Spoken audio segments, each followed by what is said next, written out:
Thank you so much. Thank you, Nick, for inviting me to come. I am the beginning of week 2 as the new policing minister, and I wanted to come to see you all, to listen to what you've got to say, and to spend a bit of time with you. I have to go back to do a debate in Parliament, so I can't stay for the whole day.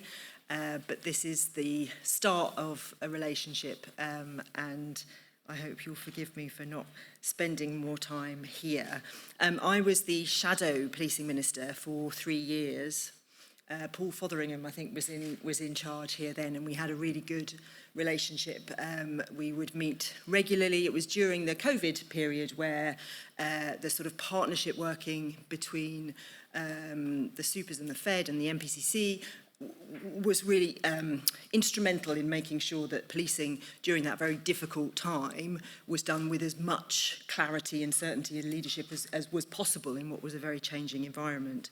And I enjoyed that relationship very much, and I look forward to continuing it now. Coming back, I've been doing another role for the last 2 years. So coming back into policing is firstly fabulous, because I absolutely love doing it in opposition, but also a really good opportunity to reflect on what's changed in those 2 years. And in many ways, the challenges then are the challenges now. And I think the situation we find ourselves in, there are many similarities. Policing remains, and I think will always be, at the forefront of our national life.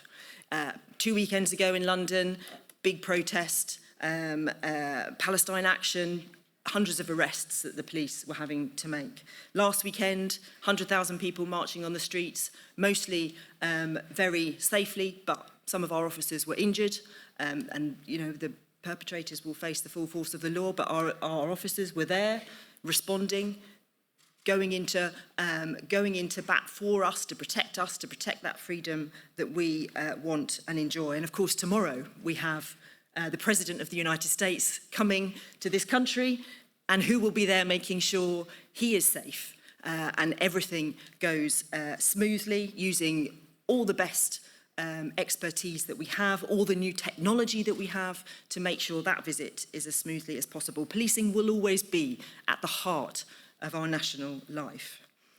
And as a politician, as every politician will tell you, policing remains absolutely a top priority for all of our constituents. It is the top issue when you have conversations, when you're knocking on doors, when you're talking to people in your own patch. Crime and policing is always one of the top issues that people talk about. They want to feel safe. They want to see you as much as possible. They want to know that their issues, from antisocial behaviour to the very serious crimes that people are victim of, that they will get the support that they need. I have twin boys, and they have been mugged twice with their phones stolen. The first time in a out-of-town shopping centre, 3 lads come towards them, pull on the balaclavas, mug them, take their phone. They were very upset, obviously.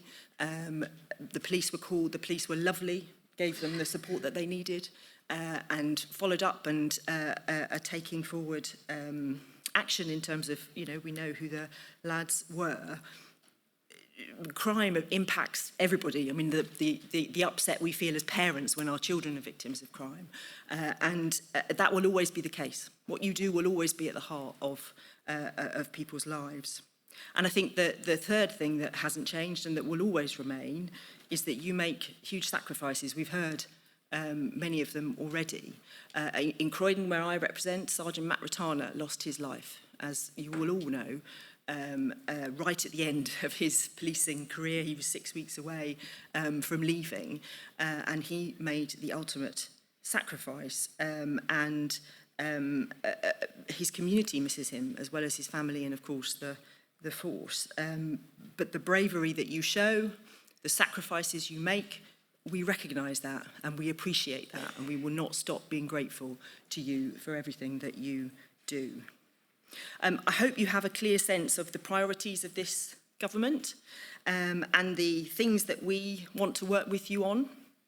Of course, the Safer Streets mission, driving forward action on knife crime, on violence against women and girls, on antisocial behaviour, and of course the neighbourhood policing guarantee, putting back that relationship with named and contactable officers and additional neighbourhood officers on our streets.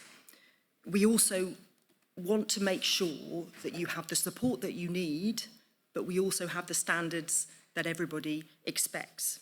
So whether that is the welfare of officers, and I'm very interested in the Covenant. I was the Shadow Policing Minister when the legislation went through that set up the start of that process. I want to make sure that's working and you're getting the welfare support that you need, whether it's pay, whether it's pensions, whether it's legislation. So the legislation that we're passing at the moment to provide, for example, just one example, a presumption of anonymity for firearms officers subject to a criminal trial. We want to make sure we're doing the right thing so you can do the job that you need to do. But we also want to reform standards so that we're tougher in terms of the people that come into the force, in terms of those rules and those vetting rules, and also standards that we will all agree we want to uphold when people are officers. And I want to work with you on getting that right. A lot of the challenges that we faced, I would say, reflecting on the work that I did as the Shadow Minister, were lack of resources. It's hard to manage and lead and mentor new officers when you are very stretched for time. So we need to have those conversations, talk about that, talk about how we keep the highest standards in our police forces across the country. And I hope you've seen a little bit of the new Home Secretary. She was speaking in Parliament yesterday. She is well known by those of us in politics as someone who will take on the difficult challenges, who will make decisions, who will move things forward, who won't be shy to have those conversations and get things done. But she will always respect you, and she will always respect what you do. Yesterday, she set out her ambition to reform policing. She talked about how police time should not be wasted, policing incidents like perfectly legal tweets. She talked about the freedom of speech and the freedom of conscience and religion and belief, and how those two inevitably cross over. And we need to get that balance right. And we are looking forward to the advice that's coming to us from the MPCC and others on how we take that forward. She also talked about the protest at the weekend.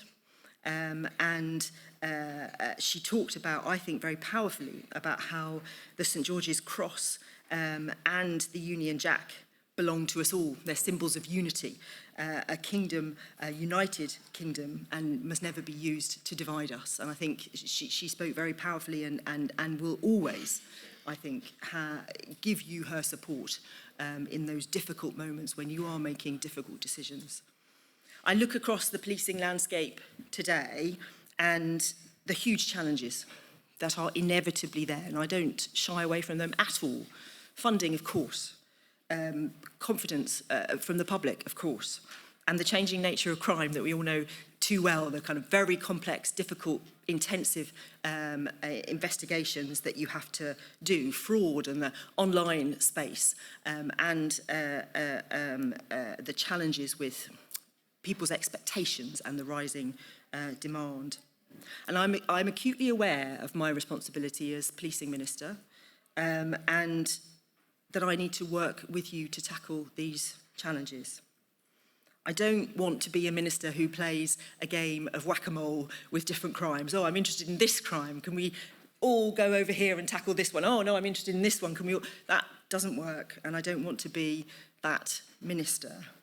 I think the challenges that we face are too great to approach it in that way, and we do need reform, and we do need reform of the whole system. And the white paper is something that I am most excited about, and quite rightly, people are asking, Nick's asking, where is it? It is being developed. We will publish it in the autumn. We need to get it right, and there is a lot of work to do to get that right. We've been very clear that the Home Office needs to be more active in policing. We know there was a sort of step away under Theresa May. We want to come back into that space, and the Reform White Paper will be absolutely key to that, looking at a new centre of policing so we can coordinate what it makes sense to coordinate, so forces can focus on what they need to focus on, and that we can get that balance right. I'm very excited about new technologies and the unleashing of resource that can potentially give us in terms of your and your forces' time to do the things that they need to be doing, whether it's automated redaction and AI, whether it's facial recognition, whether it's drones, all of these new technologies that we have that can reduce bureaucracy, that can help us be faster and better at fighting crime. I think there's a huge amount we can do in that space. And then, of course, efficiency, whether that's within the day-to-day job or whether that's how we procure, how we do things together, there is a huge amount of work there to be done as well. I think there are a few other professions where we don't have a central sense of workforce planning, where we don't have a central sense of what we're going to need in the future, looking ahead, trying to anticipate and help you to do the job that you need to do. I genuinely believe if we get this right, by working together, we can protect that very precious policing by consent model that we all hold so dear, that we can rebuild trust in policing, which of course is still a lot higher than politicians, for example, still a lot higher than many, many, many other professions. And I think we can build a police force that is fit for the future and the crimes of the future. But my last and I think most important message is that we can only do that together. We may not always agree, but I hope that we can agree the direction of travel, that we can go on that journey together. I know as a politician, I'm not a police officer. I don't know all the things you know. You have to tell me. And we need to talk to each other. We need to be frank with each other and move forward together. So I would end just by stating where I started, a thanks to you all for inviting me and for giving me a little bit of your time, and by saying that I want to build that relationship. I want to work with you and build a resilient police force fit for the future. And I look forward to doing that very much. Thank you very much indeed.